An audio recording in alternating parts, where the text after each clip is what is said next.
तर देवेंद्र फडणवीस यांच्या पाठीशी ब्राह्मण संघटना आहे। नाशिकच्या ब्राह्मण संघटनांकडून फडणवीसांचं समर्थन केले गेलंय।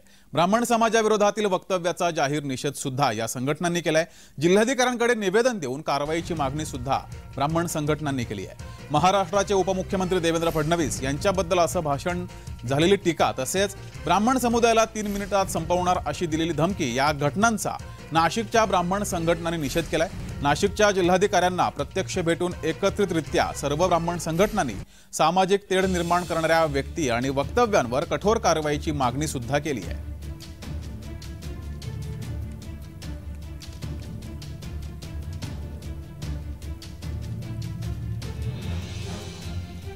तर नाशिकच्या ब्राह्मण संघटनांनी जिल्हाधिकाऱ्यांची भेट घेत 3 मिनिटात ब्राह्मण समाज संपवणार अशी जी वक्तव्य केली होती त्यांवर कारवाई करावी यासाठीचं पत्र ब्राह्मण संघटनांनी जिल्हाधिकाऱ्यांना दिले। सोबतच ब्राह्मण संघटना ह्या देवेंद्र फडणवीस यांच्या पाठीशी आहेत असं सुद्धा या संघटनांनी म्हटलंय। देवेंद्र फडणवीस यांना पाठिंबा दिलाय।